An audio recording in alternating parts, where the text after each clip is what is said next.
সকল সংশয় কাটিয়ে শান্তির সুবাস বইছে।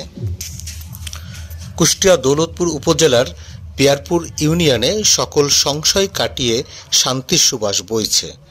গত 5ই আগস্ট ছাত্র জনতার অভ্যুত্থানের মাধ্যমে শেখ হাসিনা সরকারের পতনের পর দু একটি বিচ্ছিন্ন ঘটনা ঘটলেও পরবর্তীতে স্থানীয় বিএনপি নেতাকর্মীদের দায়িত্বশীল আচরণে দ্রুতই পরিস্থিতি স্বাভাবিক হয়ে আসে।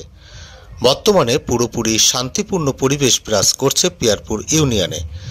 জনগণের জীবনযাত্রা স্বাভাবিকভাবে চলছে, সেই সাথে স্থানীয় ইউনিয়ন পরিষদের কার্যক্রম চলছে পুরোপুরি। ইউনিয়ন চেয়ারম্যান মোহাম্মদ সোহেল রানা বুলবুল ও ইউপি সদস্যরা নির্বিঘ্নে জনগণের নাগরিক সেবা দিয়ে যাচ্ছেন। গত 22শে আগস্ট সরজমিনে উক্ত এলাকাবাসীদের সাথে কথা বললে তারা এসব কথা বলেন। এ সময় স্থানীয় বাসিন্দারা বলেন, আমি একজন কামালপুর বাজারে পিয়ারপুর ইউনিয়নের ব্যবসায়িক।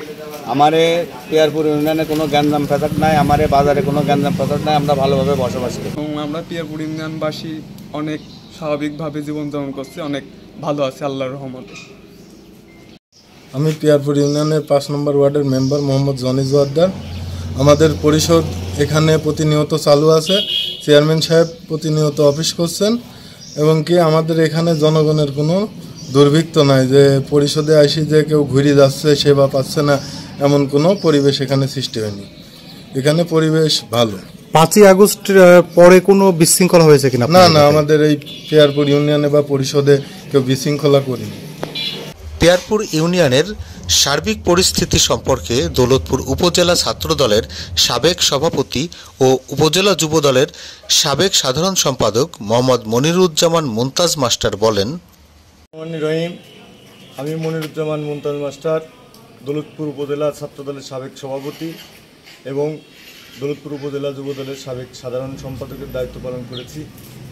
এখন আমার বাড়ি পিয়ারপুর ইউনিয়নে হওয়ায় এই পিয়ারপুর ইউনিয়নের শান্তি শৃঙ্খলা বজায় রাখার জন্যে আমার দেশনায়ক তারেক রহমানের নির্দেশক্রমে দৌলতপুর উপজেলা বিএনপির বিপ্লবী সভাপতি রেজা আহমেদ বাচ্চুমোল্লার নেতৃত্বে সারা দৌলতপুর থানায় কোথাও কোনো বিশৃঙ্খল পরিবেশ সৃষ্টি হয়নি। তারই আলোকে পিয়ারপুর ইউনিয়নেও আমরা কোনো জায়গায় কোনো বিশৃঙ্খল সৃষ্টি করতে দেয়নি এবং দেশনায়ক তারেক রহমানের নির্দেশক্রমে সারা বাংলাদেশে শান্তি প্রতিষ্ঠার লক্ষ্যে যে নির্দেশনা আমাদের দলের এসেছে, সেই নির্দেশনা বাস্তবায়নের লক্ষ্যেই আমরা মানুষের দ্বারে দ্বারে যাচ্ছি, যাতে আগামী জাতীয় নির্বাচনে আমাদের দলের পক্ষে ভোট সংগ্রহের জন্য বিগত দিনে আমরা ভোট দিতে পারি নাই, বাংলাদেশের জনগণ ভোট সেন্টারে যেতে পারে নাই। আজকে ছাত্র জনতার পবিত্র আত্মাহুতির বিনিময়ে দেশের মানুষ যে স্বাধীন মুক্ত বাতাসে মুক্ত পরিবেশে চলতে পারছে, কথা বলতে পারছে, রাজনীতি করতে পারছে, সেই কারণেই এই ছাত্র জনতার আত্মাহুতির প্রতি গভীর শ্রদ্ধা নিবেদন করি এবং সারা বাংলাদেশের ন্যায় দৌলতপুর থানায় রেজা আহমেদ বাচ্চুমোল্লার একক নেতৃত্বে বিএনপি এবং অঙ্গ সহযোগী সংগঠন সমূহ ঐক্যবদ্ধ আছে এবং ঐক্যবদ্ধ থাকবে।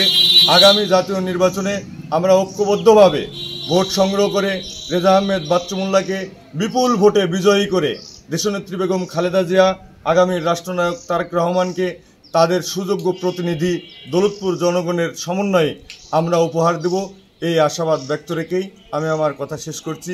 খুদা হাফেজ। বাংলাদেশ জিন্দাবাদ। শহীদ যে অমর হোক। দেশনেত্রী বেগম খালেদা জিয়া জিন্দাবাদ। সবাইকে ধন্যবাদ। ইনশাল্লাহ আমাদের ইউনিয়নের কার্যক্রম প্রতিনিয়ত অব্যাহত আছে।